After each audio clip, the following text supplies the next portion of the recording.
대림절 넷째 주일입니다. 마지막 주일이죠. 또 성탄절이 한 4일 앞으로 다가와 있습니다.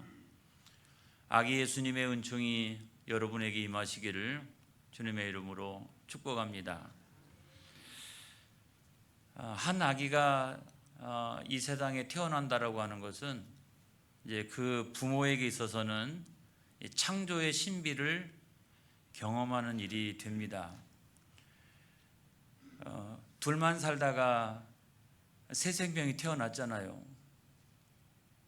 그때부터 부모는 삶이 그 이전과 이후로 나뉘어지게 됩니다. 그리고 그 하나님이 맡겨주신 아이에 대한 책임감을 가지고 살게 되죠. 나가서 열심히 일을 하고 또 사랑으로 양육하고 자기가 애써 모아놓은 모든 것들을 자녀들에게 공급하는 그런 일을 하게 됩니다. 지난주에 덕천 어린이집 학습 발표회가 있었는데 제 뒤편에 있는 어느 엄마는 펑펑 울더라고요. 너무 슬퍼서요? 아니잖아요. 너무나 기쁘고 대견하고 감사하고 그 아이를 바라보면서 갖는 행복 때문에 눈물을 흘리는 거예요. 그런데 왜 저도 코끝이 찡한지를 모르겠어요. 아주 그냥 참느라고 혼났어요. 여러분, 오늘 성경 말씀에도 보면 2000년 전에 천사가 나타나서 마리아와 요셉에게 아기 예수님의 탄생을 전하게 됩니다. 그런데 그 내용이 아주 어마어마한 내용이에요. 성령으로 잉태. 그게 뭐 가능이나 한 이야기입니까? 그리고 또 메시아의 탄생. 한 아기가 세상에 태어나는데 그 이름을 예수라 하라. 그리고 그는 자기 백성을 그 죄에서 구원할 자이심이라. 아멘. 이게 엄청난 이야기잖아요. 엄청난 이야기를 했어요. 더 나아가서 이 장면을 기록하고 있는 마태는 아기 예수님의 탄생이 그 이사야에 있는 예언의 말씀을 이루는 것이라고 증언을 했습니다. 우리가 잘 아는 대로 이사야 7장 14절에 있는 말씀인데 그걸 그대로 인용을 합니다. 마태복음 1장 22절로 23절에 있는 말씀에 보면 시작. 이 모든 일이 된 것은 주께서 선지자로 하신 말씀을 이루려 하심이니 이르시되 보라 처녀가 잉태하여 아들을 낳을 것이요 그의 이름은 임마누엘이라 하리라 하셨으니 이를 번역한즉 하나님이 우리와 함께 계시다 함이라. 보라 처녀가 잉태하여 아들을 낳을 것인데 그 아기의 이름을 예수라 하라 하는 것뿐만 아니라 마태는 임마누엘이라 하리라 그랬어요. 여러분, 이 뜻은 우리가 너무나 잘 알잖아요.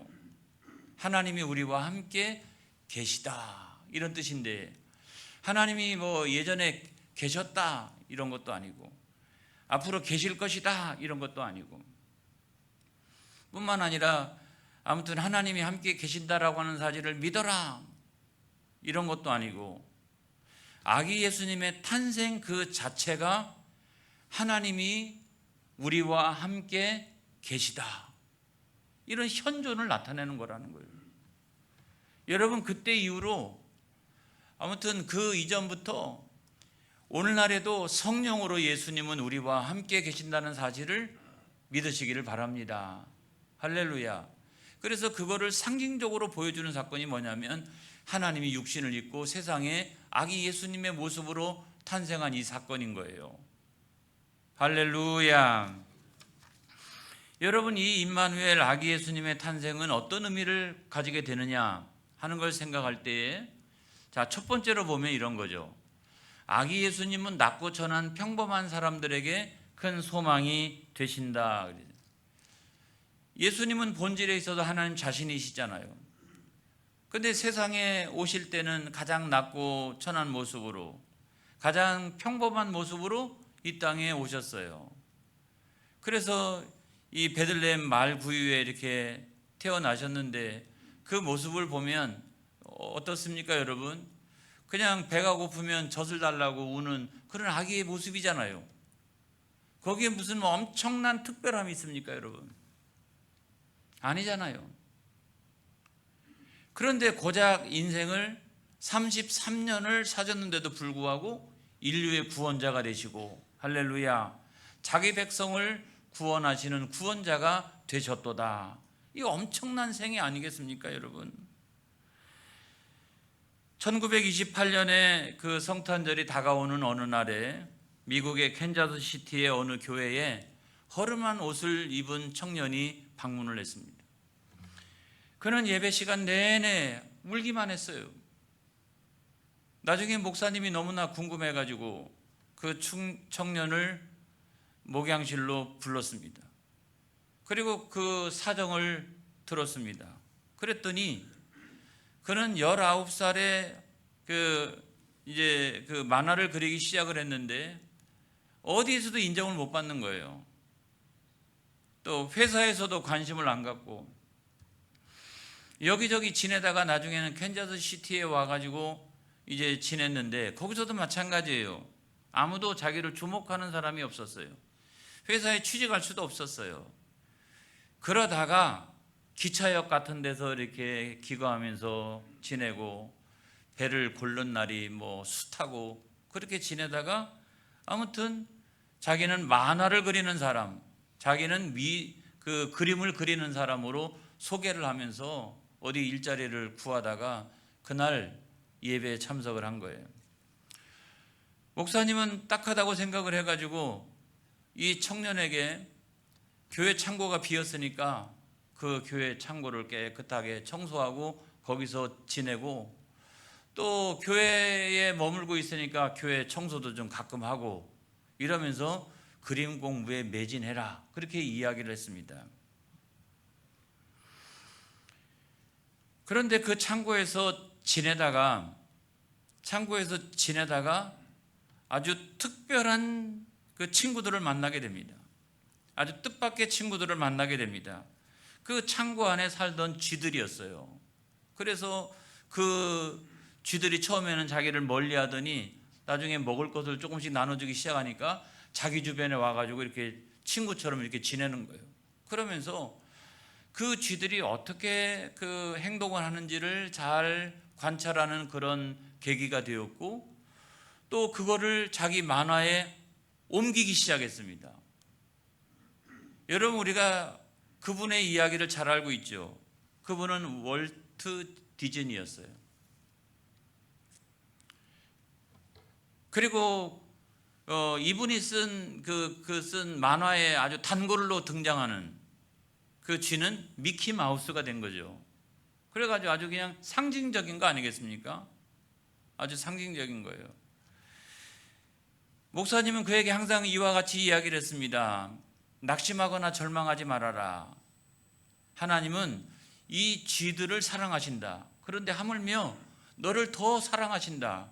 하나님이 언제나 너와 함께 하시고 있다는 사실을 믿어라. 그리고 그림에 매진해라. 그런 얘기를 해왔는데 나중에 가가지고 엄청난 성공을 하지 않습니까? 엄청난 성공을 했어요. 그래서 그 미키 마우스는 하나님이 이 월트 디즈니에게 함께 하시고 있다는 사실을 나타내는 어떤 상징과도 같았습니다. 그래서 뭐 건물을 짓거나 아무튼 무슨 일을 하거나 할 때마다 항상 앞장 세우는 것은 이 미키 마우스였어요. 여러분, 하나님은 오늘도 저와 여러분과 함께 하십니다. 여러 가지 어려운 형편과 또 우리가 낙심하고 절망할 수밖에 없는 그런 형편 가운데 있을지라도 이 아기 예수님의 탄생이 우리들에게 가르쳐주고 있는 바는 뭐냐? 하나님은 그래도 언제나 당신과 함께 하시고 있다. 이 사실을 나타내 주는 거죠. 할렐루야. 여러분, 그걸 믿으시길 바랍니다. 두 번째로 보면 그 아기 예수님은 죄 가운데 있는 자기 백성을 구원하러 오셨다. 이거를 나타내는 거 아니겠습니까? 그 마태복음 1장 21절에 있는 말씀에 보면 시작. 아들을 낳으리니 이름을 예수라 하라. 이는 그가 자기 백성을 그들의 죄에서 구원할 자이심이라 하니라 그랬어요. 아들을 낳을 것인데 이름을 예수라 하라는 거예요. 그가 자기 백성을 그들의 죄에서 구원할 자이심이라. 할렐루야. 그래서 여러분, 예수님은 인류를 구원하시는 구세주이시지만 엄격하게 이야기하면 자기 백성을 그 죄에서 구원하시는 분이에요. 여러분, 오늘날도 생각해 보십시오. 만약에 모든 사람들을 다 구원하신다. 여러분, 교회당 안에 모든 사람들이 다 교회를 나옵니까? 아니잖아요. 특별하게 선택받은 사람들이 나오는 거예요. 오늘날 세계 공교회 함께 예배드리고 있는 이런 사람들이 다 어떻게 보면 구원받은 하나님의 자녀인 거예요. 그래서 모든 사람들이 다 구원받는 것은 아니다. 이 자기 백성을 구원하시기 위해서 예수님께서 이 세상에 아기 예수님의 모습으로 오셨다는 거예요. 여러분, 저와 여러분은 그 구원받은 사람인 줄로 믿습니다. 할렐루야. 그리고 세계 공교회에 지금도 예배드리고 있는, 함께 예배드리고 있는, 한 번도 얼굴을 만난 적이 없는 그 사람들, 그런 사람들이 구원받은 사람들 아니겠어요? 그래서 우리가 영원토록 찬양하고 감사하고 영광 올려드리는 가장 중요한 이유는 이 수많은 사람들 가운데서 나를 선택하시고 또 예수 그리스도 안에서 나를 부르시고 하나님의 자녀로 삼아주신 것에 대한 감사가 있기 때문이에요. 그래서 아기 예수님의 탄생은 그와 같은 자기 백성을 부르시기 위해서 하나님이 이 세상에 오셨다라고 하는 것을 나타내 주는 거예요. 여러분, 미국의 선교사인 리처드 쓴 부부라고 하는 분이 있습니다. 이 부부가 인도네시아에서 선교를 하는데 그때만 해도 인도네시아의 자바섬에 식인종들이 많이 있었다고 합니다. 그런데 부족들끼리 엄청나게 많이 싸움을 해요. 전쟁을 하는데 거기서 많은 사람들이 죽어갑니다. 참 안타까운 일인데, 그나마 다행스러운 일은 어떤 거냐면 두 부족이 전쟁을 벌이다가 한쪽이 항복을 하거나 화해를 요청할 때는 반드시 어떻게 하느냐, 자기 부족의 갓난 아기를 상대편에다가 주는 거예요. 이 일을 하게 되는 거예요. 근데 한 번은 그 인도네시아에 간 지 한 2년 정도가 됐는데 자바섬에서 큰 부족, 두 부족이 전쟁을 벌였어요. 거기도 수많은 사람들이 죽어갑니다. 그리고 전쟁이 오래도록 이렇게 화해 조짐이 조금도 보이지 않습니다. 그러던 어느 날 그 전쟁의 언덕판에 누가 나타나느냐, 이 부부가 나타난 거예요. 그리고 품에다가는 자기가 낳은 갓난 아기를 데리고 나타난 거예요. 이 전쟁의 한복판에 식인종들이 많이 배우지 못한 사람들이고 본능에 충실한 사람들인데, 그럼에도 불구하고 그들은 그 갓난 아기가 무엇을 상징하고 있는지를 금방 알았어요. 그리고 전쟁을 멈췄습니다. 그리고 자바섬에 복음이 들어가기 시작을 했어요. 그 아기가 평화의 아기가 된 거예요. 할렐루야. 여러분, 아기 예수님이 이 세상에 태어나신 이유는 뭐냐면 자기 죄로 말미암아 죽을 수밖에 없는 우리를 구원하시기 위하여 평화의 아기로 이 세상에 오신 거예요. 할렐루야. 그래서 누가복음 2장 10절로 11절에 있는 말씀에 보면 시작. 천사가 이르되 무서워하지 말라. 보라, 내가 온 백성에게 미칠 큰 기쁨의 좋은 소식을 너희에게 전하노라. 오늘 다윗의 동네에 너희를 위하여 구주가 나셨으니 곧 그리스도 주시니라. 할렐루야. 그 다음에 또 누가복음 2장 14절에 있는 말씀도 마찬가지입니다. 시작. 지극히 높은 곳에서는 하나님께 영광이요 땅에서는 하나님이 기뻐하시는 사람들 중에 평화로다. 아멘. 그래서 아기 예수님의 탄생의 소식은 큰 기쁨의 좋은 소식이요, 하늘에는 영광이요 땅에는 평화요. 할렐루야. 여러분, 이 사실을 믿으시기 바랍니다. 그래서 아기 예수님의 탄생의 소식이 인류 역사에서 가장 중심된 사건이에요. 세 번째로 보면 아기 예수님의 탄생이 인류 역사의 중심이 되었다는 거예요. 안 그렇습니까, 여러분? 이게 어마어마하게 중요하기 때문에 BC와 AD가 거기서 나눠지게 되는 거 아니겠습니까? Before Christ. 예수님 이전의 시기. 에노 도미니. 이건 라틴어인데 주님의 시대 이런 거. 주님의 시대. 이 역사를 어떻게 나누느냐? 이게 역사를 딱 나누는 그 한 복판의 그 중심에 예수님의 탄생의 이야기가 있다는 거예요. 할렐루야. 하나님이 육신을 입고 이 세상에 아기 예수님의 모습으로 탄생했다라고 하는 이 일이 인류 역사에서 가장 중요한 사건이라는 거예요, 여러분. 할렐루야. 하나님이 우리와 함께 하신다는 거예요. 우리는 그걸 믿으니까 역사에 대한 낙관론을 가질 수 있어요, 여러분. 우리가 세상에서 어려움 당하고 시련 당해도 우리가 역사에 대해서 낙관론을 가지고 있는 이유는 뭐냐면 하나님이 우리와 함께 계시다. 이것이 가장 중요한 인류 역사의 중요한 사건이다. 이 사실을 우리가 믿으니까, 할렐루야. 이 사실을 우리가 믿으니까, 믿음이 없는 사람은 하나님의 사랑을 깨닫지 못하지만 우리는 그걸 알기 때문에 하나님이 이 역사의 한복판에 우리와 함께 계시다. 이걸 믿으니까 어렵고 힘들고 이래도 우리는 승리하게 될 줄로 믿습니다. 할렐루야. 그래서 이와 같은 사실을 믿는 게 임마누엘 신앙인 거예요. 그 신앙이 뭐냐면 임마누엘 신앙인 거죠. 그래서 임마누엘 신앙을 가지고 있는 사람은 어떤 삶을 살아가게 될까 할 때 보면 첫 번째로 겸손히 찬양과 경배를 드리는 사람이 됩니다. 할렐루야. 여러분 그때 당시에 아기 예수님이 탄생했을 때 찾아와 가지고 경배를 했던 사람들 가운데는 목자들이 있었죠. 목자들은 그래도 가까이 살고 있는 사람들이에요. 그리고 낮고 천한 사람들이죠. 하층민이죠. 그리고 또 다른 한 사람들은 동방박사도 있었어요.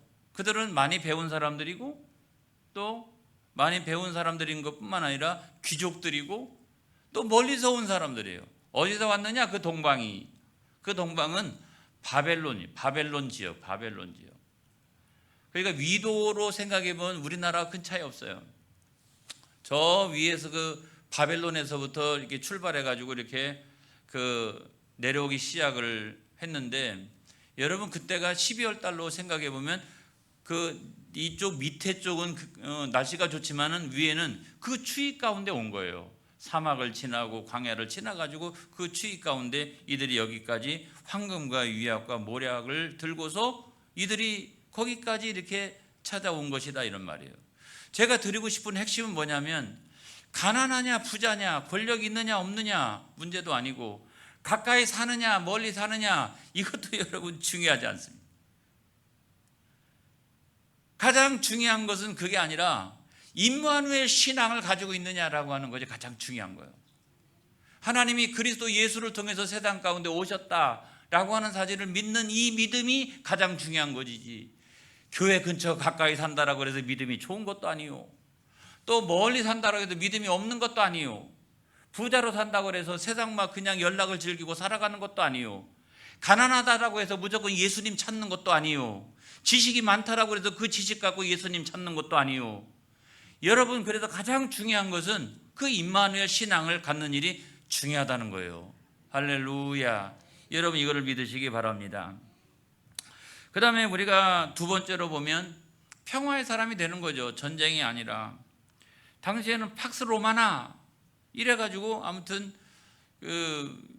로마가 그 나머지 모든 지역 그 식민지들을 다스릴 때 뭘 갖고 다스렸느냐? 힘을 갖고 권세를 가지고 다스렸지 않습니까? 그런데 그거는 자기들 입장에서는 뭐 로마식 평화지만은 식민지 당하는 사람들의 입장에서 보면 그건 굴종이잖아요. 죽을 맛이잖아요. 세금도 엄청나게 갖다 바치고 전쟁터에 끌려나가고 말이죠. 엄청나게 고통 아니겠습니까? 그런데 예수님께서 가지고 내려오신 그 평화는 그런 것과 완전히 다른 평화이지 않습니까? 하나님이 우리에게 주시는 그런 평화. 그건 뭐냐?